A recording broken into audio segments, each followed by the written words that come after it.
Do you button mash in video games? Keep watching if you want to find out. Top 10 games you're most likely to button mash in. But first, I need you to subscribe with notifications turned on, slap a like on this if you enjoy it, and drop a comment with your top 10 ideas.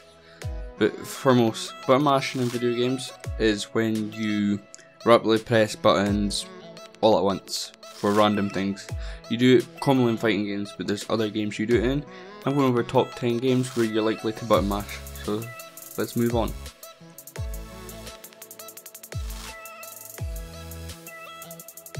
So at number 10, we have Street Fighter. I know I said predominantly fighting games, and we start off with a fighting game. Street Fighter was probably one of the first arcade fighting games. Remember arcades? You used to get, you don't see much of them now, don't you?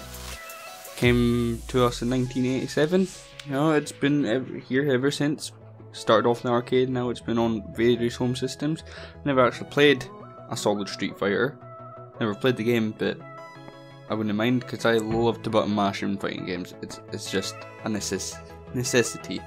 We'll move on.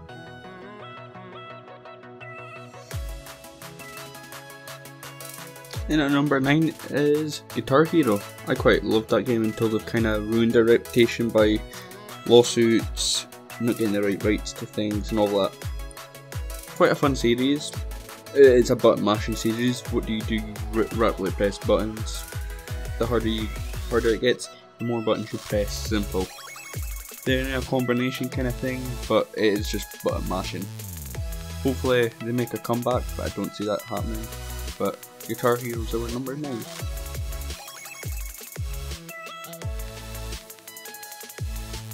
Then at number 8 we have the Skate series. A really good series I quite enjoy. Number 3 is probably the better one. I think there's only 3 games, maybe 4. I'm hoping. No, there's only 3. I hope they release a number 4. Because it's a really fun, really kind of good game. Where you generally, there is combos you can know.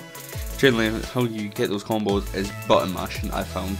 That's how you unlock the good combos, is by pressing random buttons. So it's a top 10 button mashing game. But now we move on.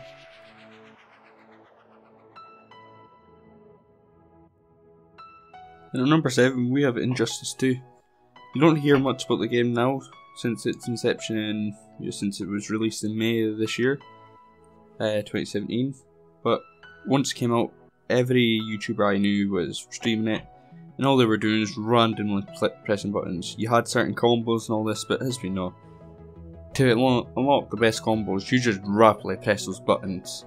That's all you need to do for fighting games. But that is our number 7.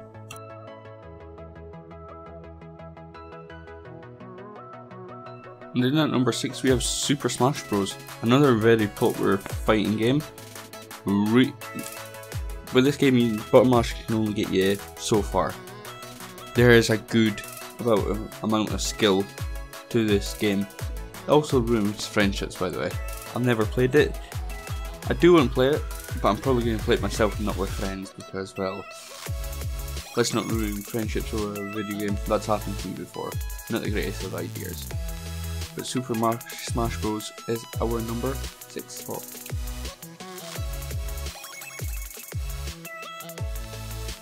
And then at number 5 we have WWE games. We're halfway there, come on. WWE games have become more skill based over the years, requiring each year more skills to do certain things like your finishing moves, compared to where it would just be like Y or triangle, and that's how you do your finisher. They became more skill oriented over the years, but they used to be just button mashing, and I love WWE games, but they're getting better each year. But it's our number 5 spot.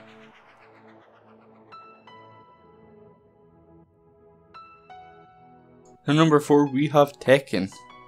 I've not played the game yet again. I really need to start playing some games here.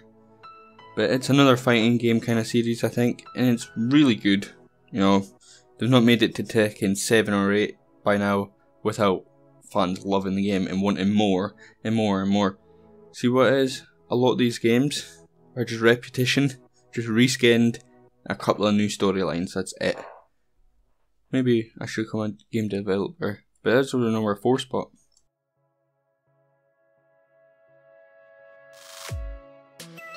And then at number 3 we have UFC games. Really fun games. They're just button mashers. There's no skill to them, I think. I've not played the recent ones, but they are practically button mashing games to me. I've played quite a few of the games actually, and they've just button mashed for me. It's as easy as that. That is our number 3 spot. We've got to move on, but that's button mashing right there.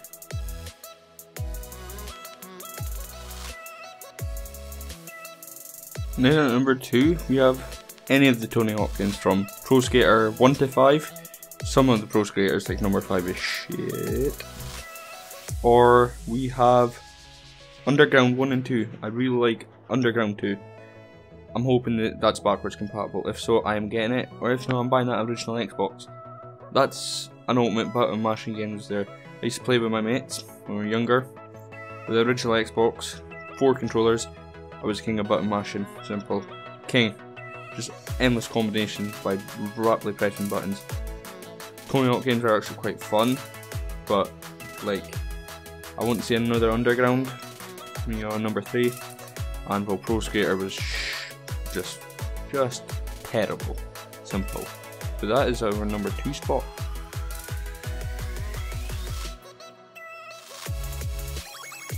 And we're at number 1. And at number 1 we have Mortal Kombat. That single-handedly gave us the video game rating system. You know how you see, 18 plus and that? Is because of Mortal Kombat. The parents, news people or something flipped out. I'm not sure of the history. I can look into it and probably make a video about it. But Mortal Kombat was number 1. If you haven't played this, I strongly advise you to play any of them because they're all solid games.